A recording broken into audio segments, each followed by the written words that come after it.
Hey. Happy Friday. So, you all have all heard me say this before. A cornerstone of a successful relationship is how mutually beneficial it is. And this applies to all kinds of relationships, friendships, romantic partnerships, a professional relationship. It doesn't even matter. And it even applies whether you're engaging with one person or a group of people. And I'd be willing to bet that the number one reason why most relationships come to an end is because one or both people involved don't see a mutual benefit in continuing to maintain it. So, how do you do your part to contribute to a mutually beneficial relationship? Ask yourself, what percentage of the time am I giving? And what percentage of the time am I receiving? The ideal situation would come as close to 50-50 as possible.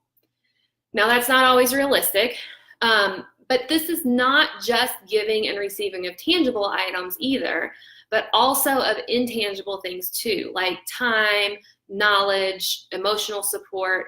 And there's a very easy way to figure out if you're more of a giver or more of a receiver, or if the scales are even balanced, because that's the ideal situation. Notice, pay attention to how often you're saying the words I and me in conversation versus you, they, and them. Literally, count the number of times those words come up in conversation. If you're saying I and me more than you're saying you, they, or them, you're receiving more than you're giving. And you're making it more about yourself most of the time. On the other hand, if you're saying you, they, and them more often, you're giving a lot, and you might even feel drained by the relationship. And like I said, the ideal situation is that you found a 50-50 balance between these two sides. Now, there are a couple caveats to this. First, if you're having a conversation where you're confronting a problem or a concern about or with the other person, you should be saying I and me more, because you should be using I statements. And if you don't know what that is, just do a quick Google search. You'll find all kinds of information about it. But using I statements keeps the conversation productive, and it steers it away from someone getting defensive. Now, the second caveat comes when you're prefacing generosity too often by credentialing yourself. In other words, if you're trying to convince the other person or group of people that they should take your advice because of experience that you have. So what do I mean by that? Let me give you a couple examples, both professional and a personal one, to kind of show what this looks like.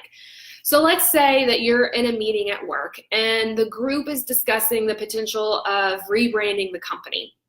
And let's say that in a previous position that you've held, you actually led a committee on a total rebranding and marketing strategy.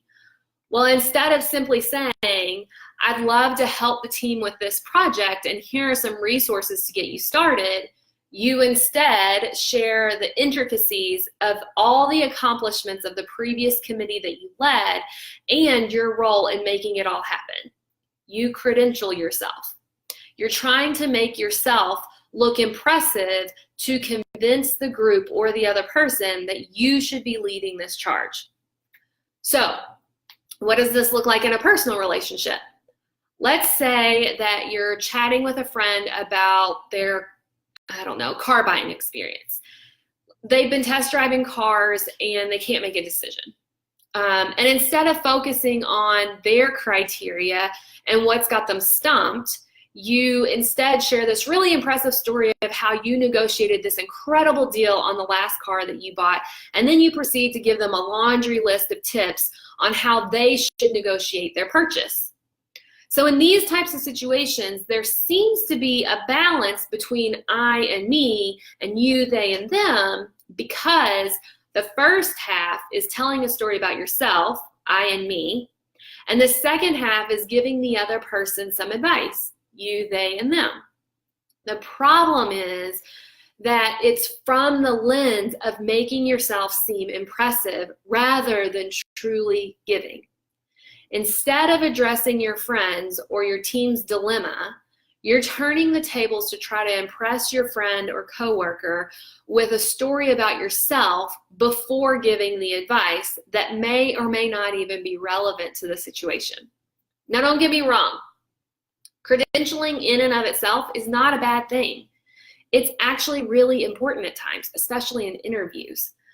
But it becomes selfish and the scales become off balance when it's done with the same group of people or the same person too frequently. So similarly to counting how often you say I and me versus you, they, and them, you also want to pay attention and count how often you credential yourself with someone else versus just simply sharing the resource that you have. So my challenge for you this coming week is to identify 3 relationships in your life. Family, friends, work relationship, it doesn't matter, but try to choose different types of relationships and pay attention to, and if you can, literally count what percentage of the time are you giving in your relationship versus what percentage of the time are you receiving in this relationship. And also notice the moments when you begin credentialing yourself. And if you're able to identify those moments and identify the balance or lack of balance, you will now be able to focus on creating more mutually beneficial relationships by either stepping back where it's appropriate or leaning in when it's appropriate. So I hope you find this helpful and gain some insight into the success of your own relationships, and you all have an awesome weekend. Mwah!